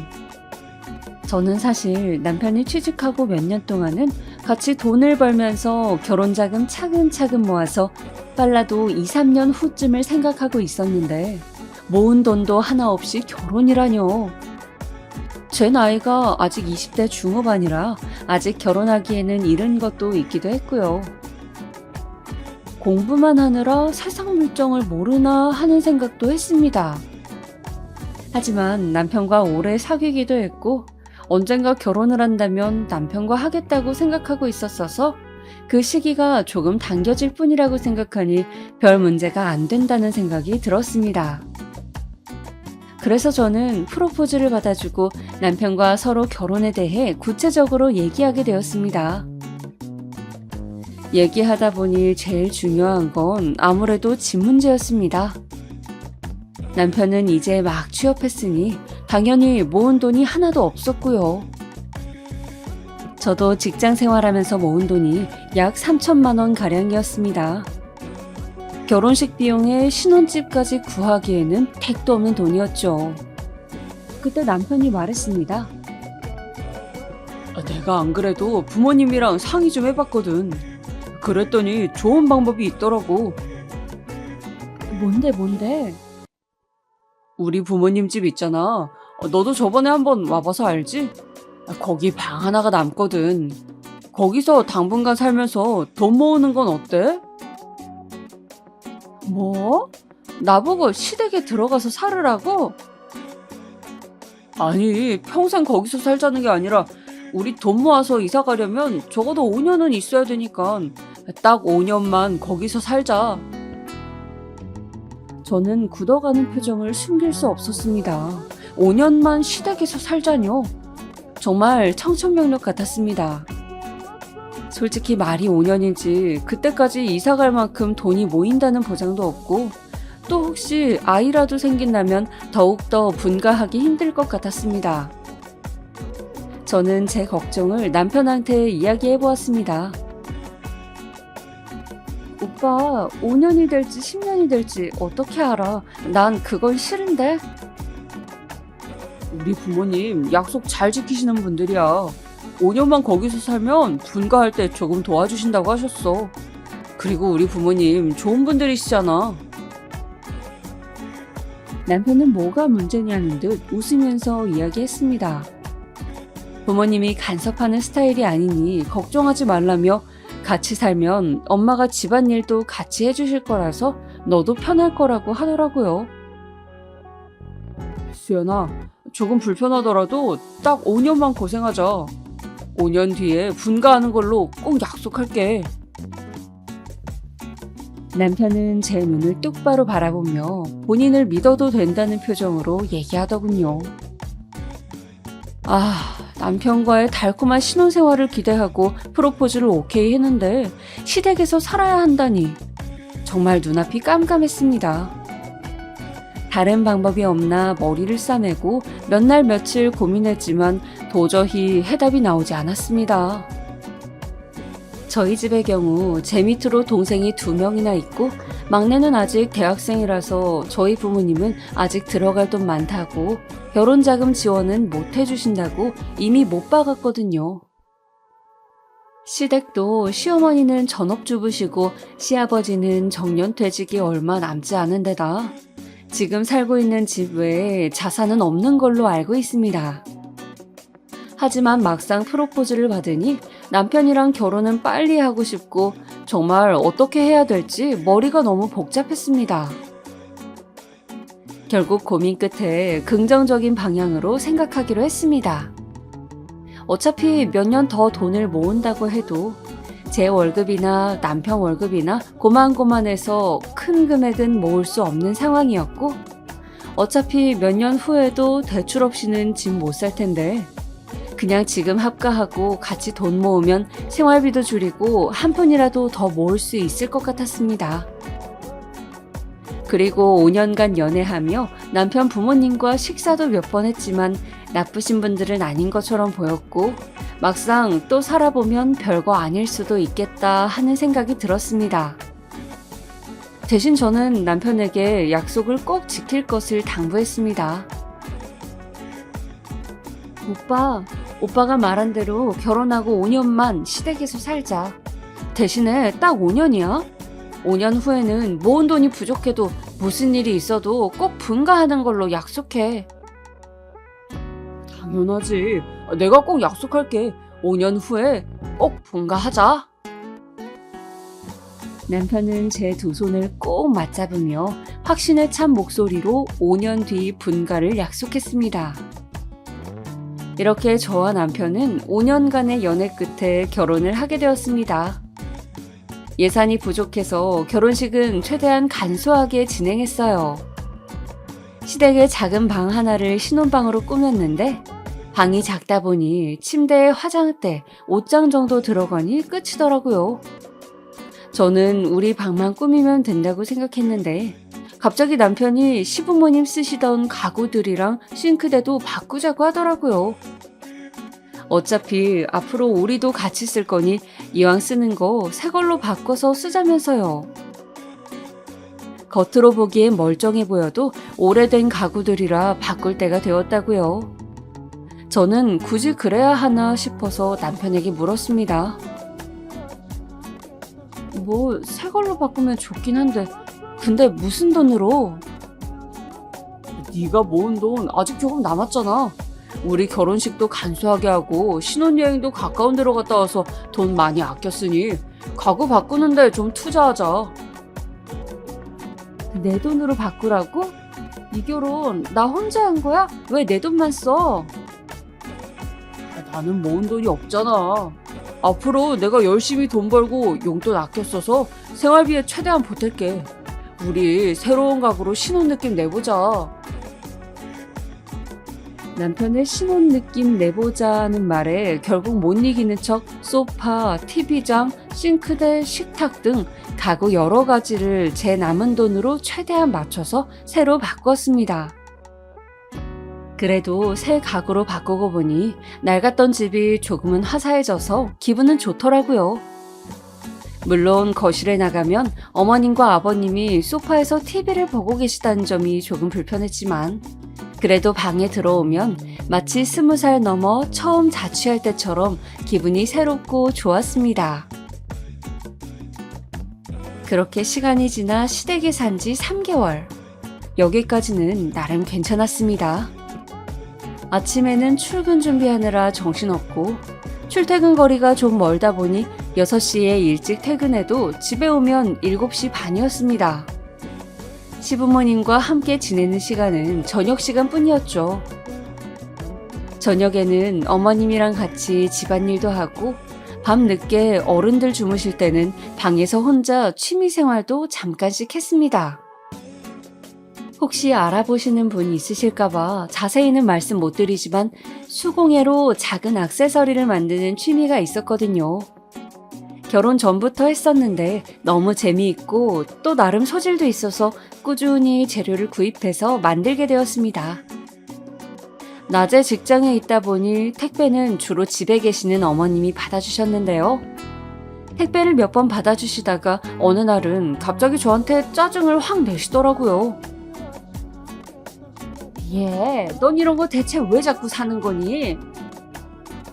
어머니, 이거 저 취미로 만드는 거예요. 저번에 제가 하나 만들어 드렸잖아요. 새로운 거 또 만들어 보려고요. 이런 거 만들어서 대체 어디에 쓰려고? 그냥 취미로 하는 거죠. 어머님이 TV 보시는 것처럼 저도 재미로 하는 거예요. TV 보는 건 돈 안 들잖니. 방도 좁은데 이런 쓰잘데기 없는 거 자꾸 사다가 쌓아놓지 말고 애 만들 생각이나 해라. 밤마다 이딴 거나 만들고 있으니 원. 이거 뭐 어디다 쓰지도 못하는 거 뭐 한다고 자꾸 만드는지. 어머님은 어느 순간부터 제가 취미생활 하는 게 언짢으셨나 봐요. 제가 제 돈으로 제 방 안에서 조용히 하는 건데도 싫어하시더라고요. 왜 그러시는지 이해가 안 돼요. 남편에게도 슬쩍 말해봤지만 짜증만 돌아왔습니다. 아무튼 엄마 말대로 그거 재료 좀 작작 사라. 우리 돈 모아서 분가하기로 한 거 아니었니? 이거 재료비 얼마나 한다고 그래. 끼케야 한 달에 몇만 원인데 자기는 담배값으로 일주일에 몇만 원씩 나가잖아. 담배랑 이거랑 같냐? 담배는 안 피우면 금단 현상이 있으니까 어쩔 수 없이 피우는 거라고. 그럼 담배를 끊으면 되는 거 아니야. 진짜 어이없네. 야, 시끄럽게 하지 말고 말 걸지 마. 짜증나니까. 남편은 인상을 팍 쓰더니 이불을 걷어차고 돌아 누웠습니다. 결혼 전에 자상했던 남편은 어느 순간부터 짜증이 늘고 성격이 이상하게 변했습니다. 남편뿐만이 아니었어요. 결혼 초반에는 남편과 싸우면 제 편을 들어주시던 시부모님도 어느 순간부터는 잘잘못을 따지지 않고 무조건 남편 편을 드시더라고요.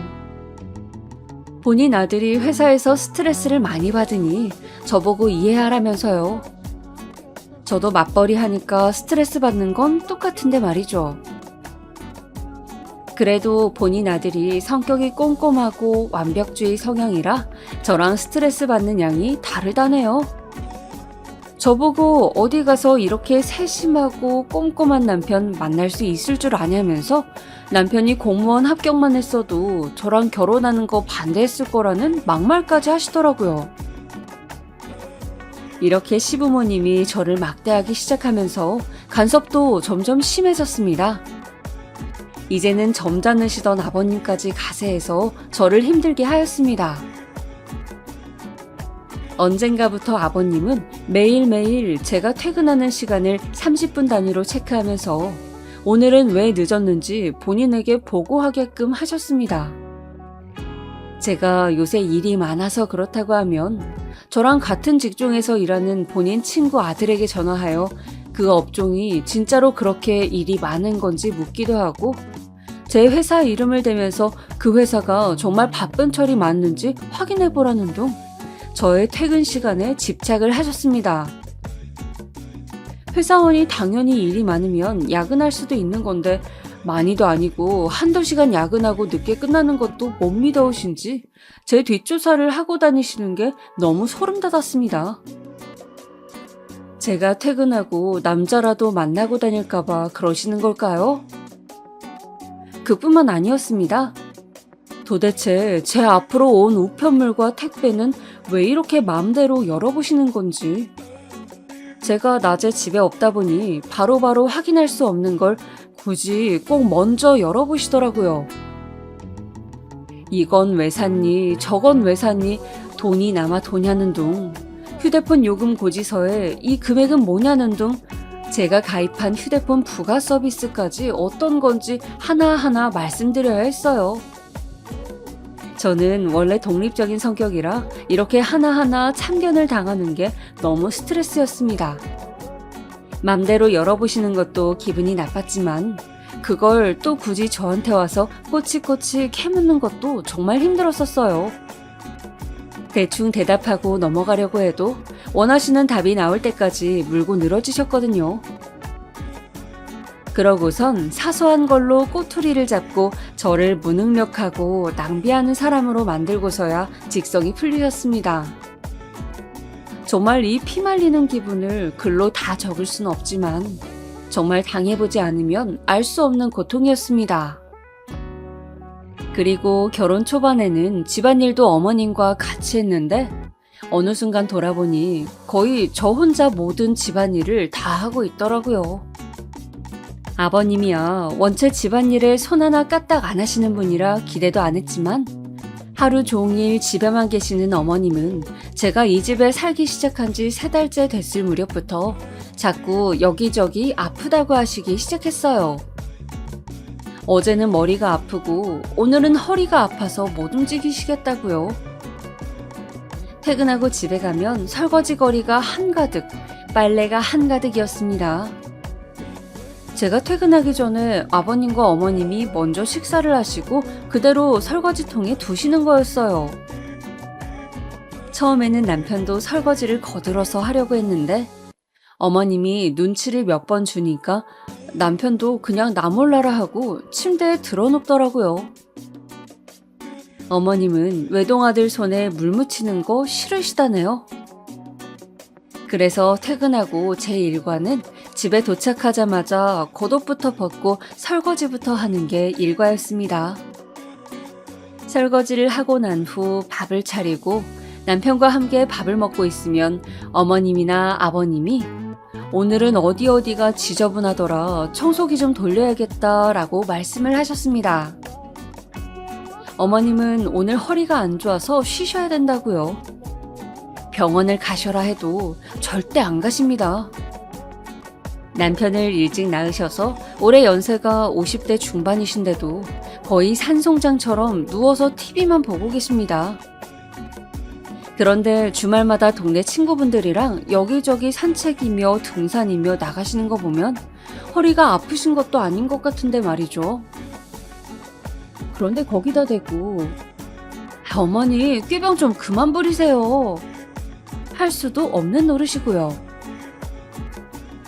아무튼 밥 먹고 먹은 거 또 설거지하고 청소기까지 돌리고 나면 그제서야 이제 씻을 시간이 생깁니다. 대충 씻고 나오면 남편은 벌써 침대에 드러누워 핸드폰만 보고 있지만 저는 빨래를 해야 해요. 출근을 해야 하는데 입을 옷이 없거든요. 어머님이야 하루 종일 집에만 계시니까 옷이 없어도 불편한 줄을 모르시고 아버님은 원래 옷 한 벌로 며칠씩 입으십니다. 남편이라도 하게 해야겠다 싶어서 며칠 빨래를 안 하고 버텨왔는데 남편은 그냥 어제 입었던 옷 그대로 입고 가더라고요. 그래서 목마른 사람이 우물 판다고 어쩔 수 없이 제가 빨래 담당이 되어버렸습니다. 집안일 얘기 시작하면 한도 끝도 없으니까 이 정도로만 설명할게요. 남편한테 수도 없이 불만도 말해봤지만 소용없었습니다.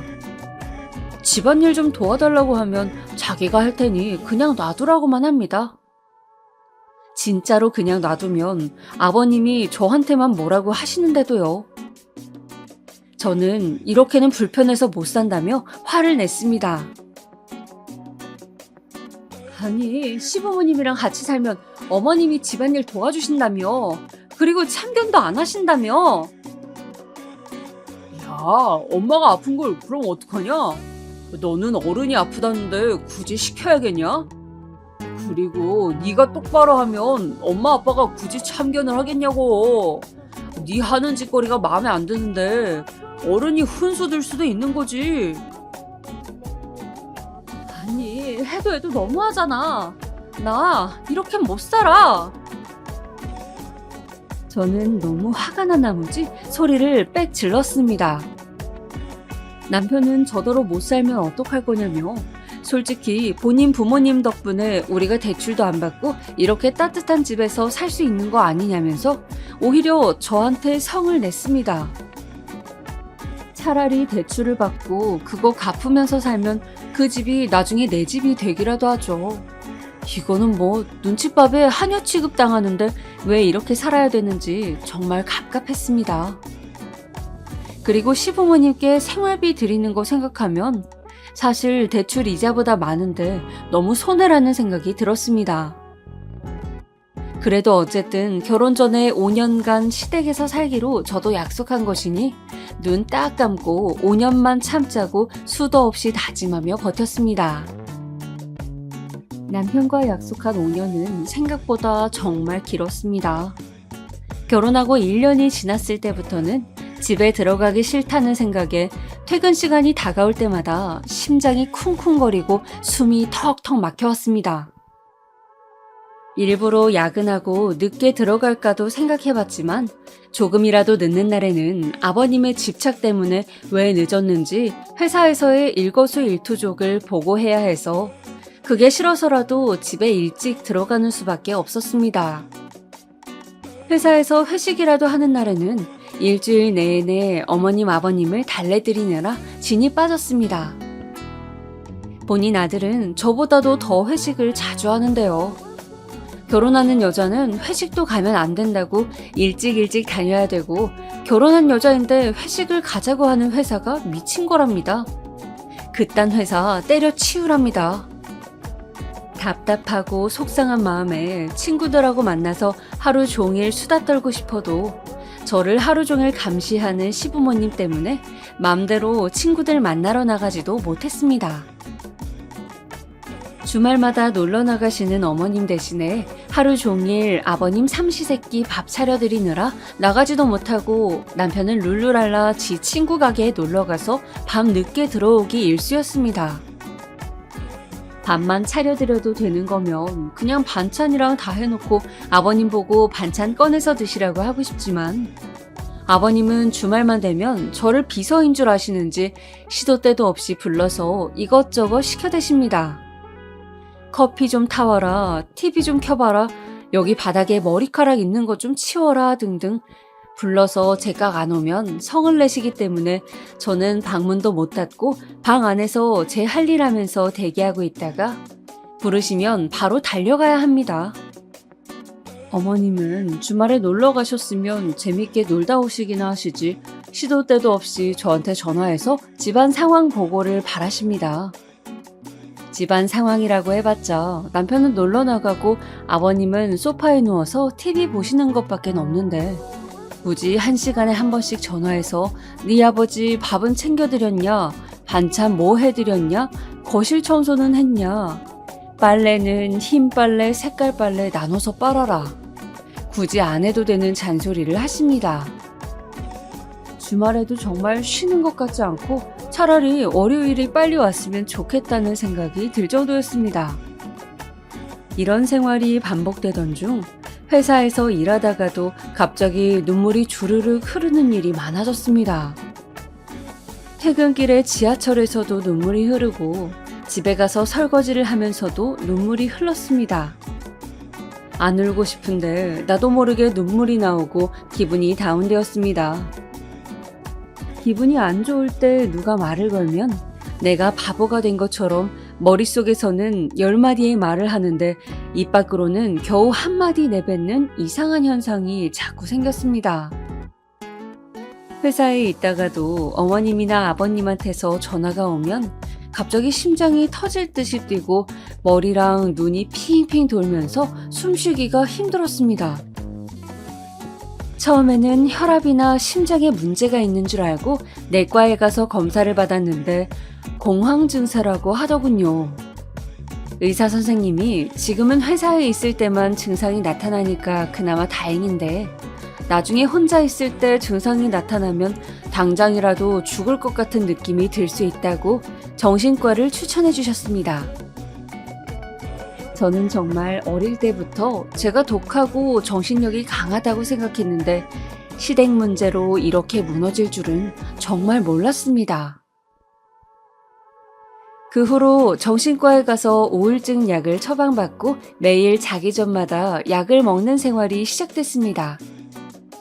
자기 전 약을 먹을 때마다 내가 왜 시댁 때문에 이러고 살아야 하는지 가슴을 치며 속으로 정말 신세한탄도 많이 했습니다. 남편한테는 우울증 때문에 정신과 갔다 왔다고 말했지만 별로 대수롭지 않게 생각하더라고요. 저희 부모님께는 죄송해서 말씀드리지 못했습니다. 처음에 결혼하기 전에 시댁에 들어가서 살아야 된다고 했을 때 부모님이 걱정을 하셨었는데 결국에 이렇게 딸이 망가진 모습을 보면 너무 속상해 하실 것 같아서요. 시댁에서 힘든 일이 있을 때마다 차마 엄마 아빠한테는 말도 못하고 행복하게 사는 척 했습니다. 친구들한테는 가끔 시댁 욕, 남편 욕 하긴 했지만 제 친구들은 아직 결혼 안 한 친구들이 대부분이라 뭔가 공감은 잘 안 되는 분위기였습니다. 정말 세상에 저 혼자밖에 없는 기분으로 하루하루를 살았습니다. 밤마다 코골며 자고 있는 남편 옆에서 이불을 뒤집어 쓰고 숨죽여 온 날도 정말 많았어요. 그렇게 눈물로 보낸 시간이 5년이었습니다. 글로 다 표현할 수 없을 만큼 힘들었어요. 그래도 이제 분가를 할 수 있다는 생각에 기분이 약간은 좋아졌습니다. 약속한 분가를 위해 남편과 집을 알아보러 다니던 중 회사 근처에 작지만 괜찮은 집을 발견하여 계약을 하게 되었습니다. 대출을 끼긴 했지만 그래도 우리 부부만의 집이 생긴다는 게 너무 좋았습니다.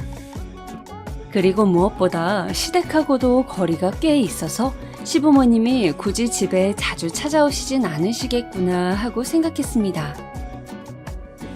계약한 집은 방 3개짜리 집이었는데 작은 방 하나를 옷방으로 쓰면 방 하나가 남아서 그 방은 제 작업실로 쓰면 되겠다고 생각했습니다.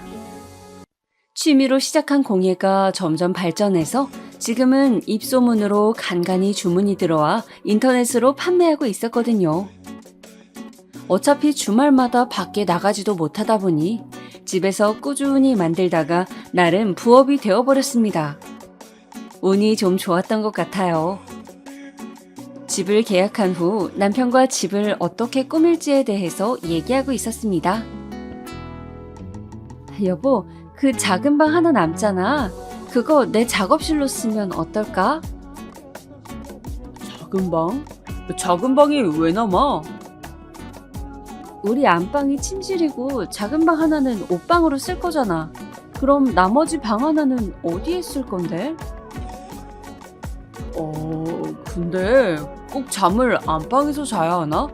작은 방에서 자는 게 더 아늑하지 않나? 무슨 소리야. 그럼 안방은 어디다 쓰게? 뭐 어디에든 쓰면 쓰겠지. 일단 뭐 급한 거 아니니까 천천히 생각해보자. 남편의 반응이 뭔가 탐탁지 않았지만 집 꾸미는데 관심이 없어서 그런 거겠거니 하고 넘어갔습니다. 이후 남편이 침실 문제에 대해서 더 이상 얘기하지 않길래 그냥 해본 말인 줄로 생각했습니다. 그래서 당연히 다른 사람들처럼 안방을 침실로 쓰는 줄 알았어요. 그 후 새 집에 이사 간다는 생각에 너무 들떠서 주말마다 남편과 가구를 보러 다녔습니다. 어머님, 아버님도 웬일인지 이사 갈 집 가구 보러 간다니까 주말에 자유롭게 나가게 해주시더라고요. 결혼하고 남편하고 둘이 이렇게 밖에 돌아다녀 본 것도 얼마만인지. 가구 매장을 여기저기 둘러보며 마음에 드는 가구를 만져보고 앉아보고 꼼꼼히 살펴보았습니다. 그러다가 제 눈에 딱 들어온 침대가 있었습니다. 침대 프레임도 마음에 들고 가격도 적당했습니다. 여보, 여기 침대 앉아봐. 너무 푹신하다, 그치? 나 이런 침대 사고 싶어. 이제 이사 가면 큰 침대에서 잘 수 있겠다. 굳이 큰 침대에서 자야 돼? 너도 나도 잠버릇 있는 것도 아닌데 꼭 넓은 데서 자야 되는 거 아니잖아. 남편은 정색하며 말하더군요. 자꾸 넓은 침대 필요 없다며 작은 침대를 고집했습니다. 사실 시댁에서 살면서 좁은 방에 큰 침대를 놓을 수 없어 여태까지 원룸에서나 쓰는 작은 침대에 둘이 낑겨서 잤거든요. 그래서 저는 이사 가면 침대는 꼭 퀸 사이즈 이상 쓰고 싶었습니다. 넓은 데서 자는 로망이 있었어요. 여름에 자다가 옆 사람과 살이다 뜨거움에 짜증이 나지 않는 그런 침대요. 하지만 남편은 이상하게도 다른 가구들은 별말 안 하면서 침대에 관해서는 예민하게 굴었습니다. 안방이 넓어서 큰 침대 들여놔도 충분히 공간이 남는데 굳이 작은 침대를 고집하더라고요. 남편 고집이 장난 아니어서 어쩔 수 없이 침대는 작은 걸로 구매하였습니다. 넓은 침대에서 잘 수 있다는 생각에 들떠있던 마음이 한순간 식어버렸지만 그래도 새로운 집에 새로운 가구들로 꾸밀 생각을 하니 금방 다시 기분이 좋아졌습니다. 여보, 근데 나 작은 방 작업실로 써도 되지? 그거 뭐 작업 얼마나 한다고 방 하나를 통째로 써? 그냥 거실에서 해. 무슨 거실에서 해? 방이 하나 남는데 왜 못 쓰게 해? 자꾸 일 버리지 마. 그냥 거실에서 상 하나 펴놓고 하면 되잖아. 작업실은 그걸로 나중에 월 200 이상 벌면 그때 얘기해. 남편의 말이 조금 서운했지만 그러려니 했습니다. 같이 사는 집인데 방 하나를 저 혼자 쓰는 것도 조금 이기적인가 하는 생각이 들어서요. 그리고 이게 주업도 아니고 부업이니까 남편 말대로 나중에 규모가 더 커지면 그때 다시 얘기해봐야겠다고 생각했습니다. 작업실 문제는 그렇다 치고 5년 만에 드디어 분가한다는 소식에 친구들과 가족들도 다들 축하해 주었습니다. 처음에 남편이 5년을 얘기했을 때 5년 후에 말이 바뀌면 어떡하나 걱정했는데 다행히 그런 일은 없더라고요. 드디어 제게도 시부모님에게서 벗어날 수 있는 시간이 찾아왔습니다. 5년간 매일 꿈에 그리던 자유의 시간이요. 시간이 지나 드디어 새 집으로 이사하기 전날 침대를 제외한 다른 가구들이 모두 들어와서 남편과 함께 집안 곳곳을 둘러보고 청소를 하고 있었습니다. 집 평수가 크지 않아서 가구를 다 넣으면 진짜 좁아 보일 줄 알았는데 생각보다 넓어서 좋았어요.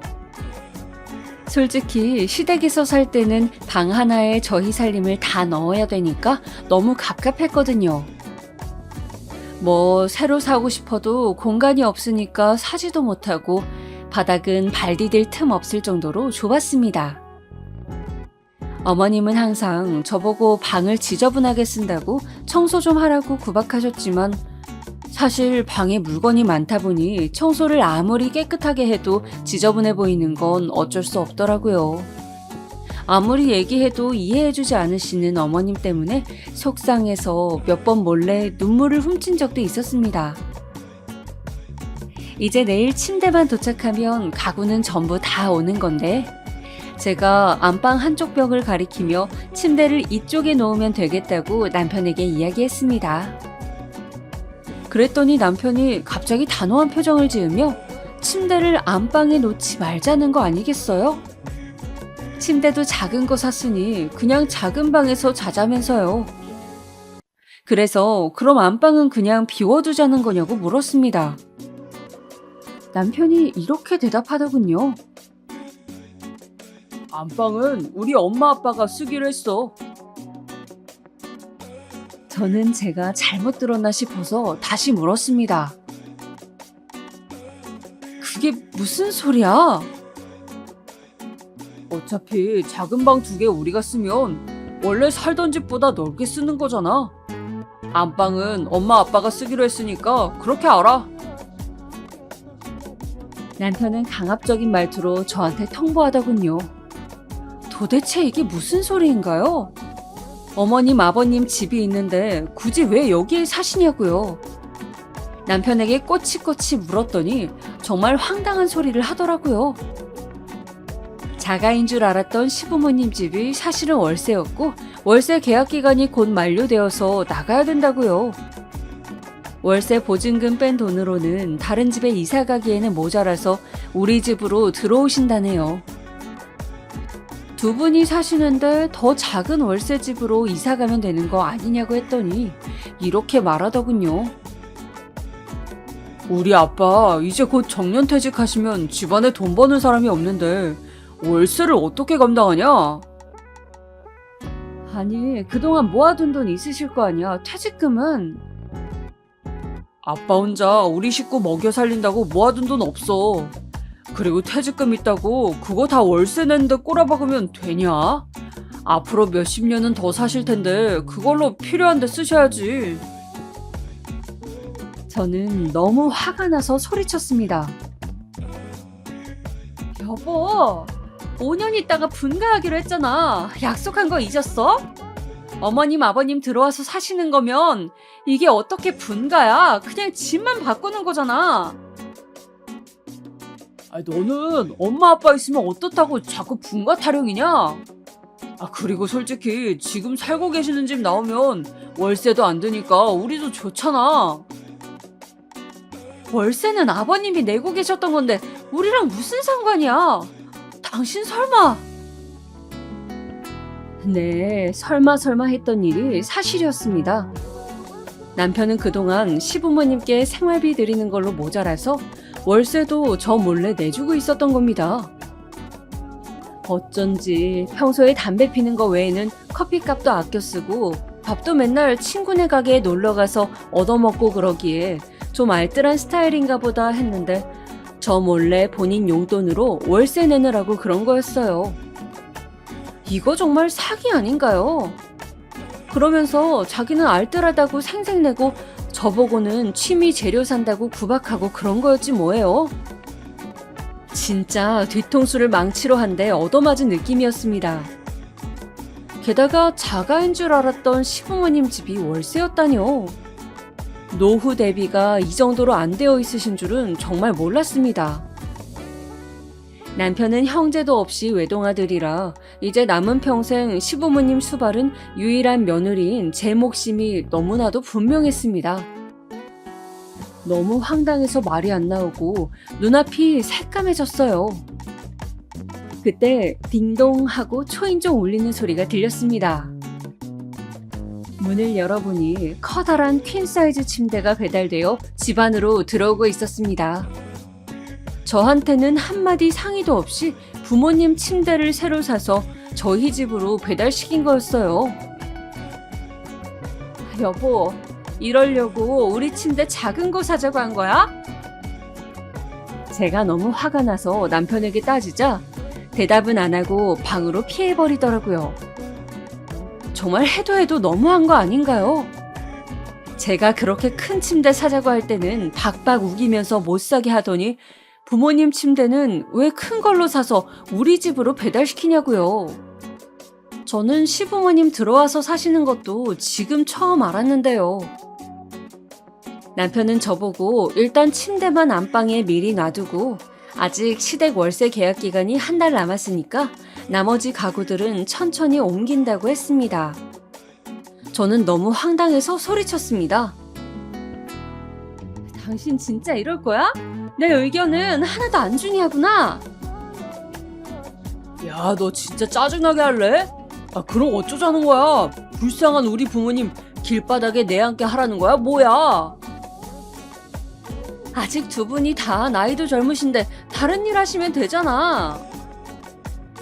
너 진짜 너무한다. 우리 부모님이 우습지? 여태까지 부모님 집에서 산 거 고마운 줄도 모르고. 남편은 여차하면 물건이라도 집어 던질 기세였습니다. 정말 TV에서나 보던 막장 스토리가 저한테도 일어날 줄 누가 알았겠나요? 제가 우울증 약 먹어가며 약속한 5년이 끝나기만을 기다리고 기다렸던 그 시간들이 머리에 스쳐 지나갔습니다. 저의 5년은 도대체 누가 보상해주나요? 진짜 머리가 돌아버린다는 게 어떤 건지 그날 처음 알았습니다. 저는 진짜 너무 화가 난 나머지 뭐에 씌인 것처럼 정신이 확 돌아버렸습니다. 그 길로 전에 남편이 물건 수리하려고 사다 둔 공구함에서 망치를 꺼내들고 시댁으로 향했습니다. 남편은 망치를 든 저를 보더니 급하게 쫓아왔지만 저는 망치를 가방에 숨기고 현관문을 쾅 닫아버린 후 택시를 타고 바로 시댁으로 출발했습니다. 시댁에 도착해서 비밀번호를 누르니 열리지 않더라고요. 그 사이에 남편이 시댁에 전화해서 비밀번호를 바꾸라고 했나 봅니다. 어머니, 문 여세요! 안에서는 아무런 인기척이 나지 않았습니다. 집에 계신 거 뻔히 알고 있는데 없는 척 하시더라고요. 저는 문을 두드리며 계속 소리를 쳤습니다. 한동안 문 열라고 실랑이를 하다가 계속 열어주지 않자 그냥 복도 비상계단에 앉아서 무작정 기다렸습니다. 1시간 반쯤 지났을 때 밖에서 아무 소리도 들리지 않자 제가 간 줄 알았던 시어머니가 현관을 슬쩍 열었습니다. 저는 그 기회를 놓치지 않고 달려가서 문을 붙잡았습니다. 어머니, 집에 계시면서 왜 없는 척 하세요? 아니, 그게... 저는 당황해서 버벅거리는 어머님을 밀치고 성큼성큼 집 안으로 들어갔습니다. 조용해서 어머니만 계신 줄 알았는데 아버님도 계시더라고요. 저는 비장한 표정을 지으며 서서 두 손을 가지런히 모으고 어머님 아버님께 고개를 숙였습니다. 어머님 아버님, 안녕히 계세요. 그동안 감사했습니다. 아니지, 저한테 감사하셔야겠네요. 제가 5년 동안 종년노릇 열심히 해왔잖아요. 제가 이혼할 각오로 이렇게 말하자 어머님이 소리를 지르셨습니다. 아이, 너 그게 무슨 말버릇이니? 그런데요, 어머님. 이제 새 집에서 아들이랑 같이 사시려면 제가 사드린 가구들은 필요 없으시겠네요. 이미 살림살이 다 갖춰놓은 집안에 몸만 들어가시면 되잖아요. 저는 말이 끝나자마자 가방에서 망치를 꺼내 TV장을 내리쳤습니다. 평소에 망치질이라곤 해본 적도 없던 제가 젖먹던 힘까지 쥐어짜내서 있는 힘껏 내리치고 또 내리쳤습니다. 어머님과 아버님은 저보고 미쳤냐고 소리치며 제 양팔을 마구잡이로 붙잡았습니다. 저 안 미쳤고요. 어차피 제 돈으로 산 건데 제 마음대로 해도 되는 거잖아요. 안 그래요? 5년 동안 이 집에서 제 마음대로 할 수 있던 건 단 하나도 없었는데 이 정도는 해도 되잖아요. 저를 말리는 어머님과 아버님과 몸싸움을 하며 팔이 닿는 대로 전부 부수고 또 부쉈습니다. 물건을 부수면서도 눈에서는 눈물이 하염없이 흘렀습니다. 눈앞이 뿌이해서 잘 보이지 않아 그냥 보이는 대로 다 부쉈던 것 같아요. 그러던 중 현관문이 열리더니 남편이 집 안으로 들어왔습니다. 제가 연락을 안 받으니 불안했는지 시댁으로 찾아온 것입니다. 야, 너 미쳤어? 남편이 저한테 달려들었지만 저는 아랑곳하지 않고 부엌으로 가서 식탁을 망치로 내리쳤습니다.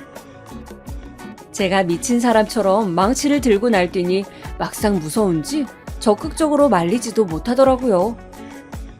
저는 남편을 노려보며 말했습니다. 왜? 네 머리통도 내리쳐주리?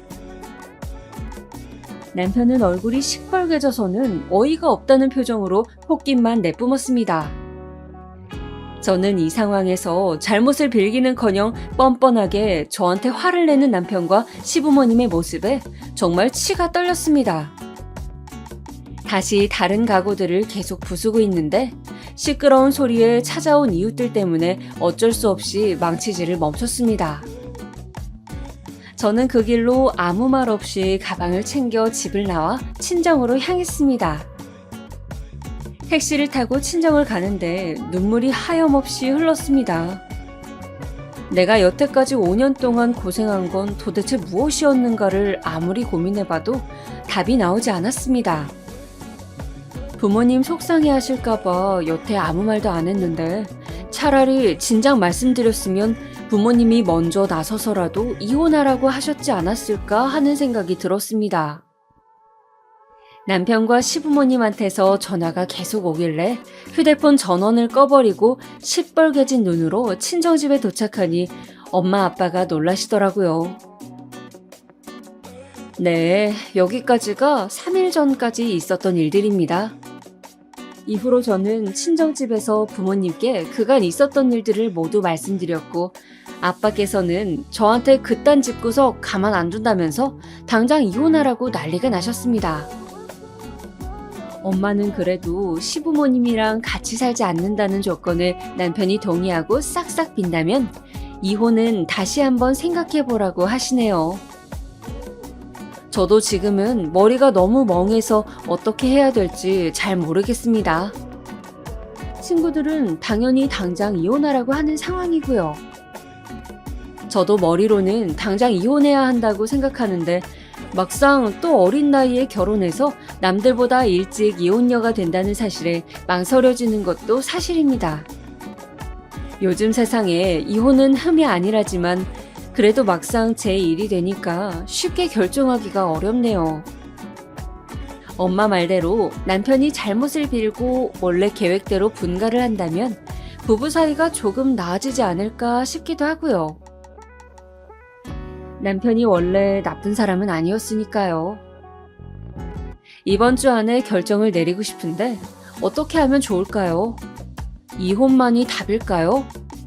아마도 며칠은 더 고민을 해봐야겠죠. 세상에 드라마에서만 나오던 일이 저에게도 일어날 줄이야.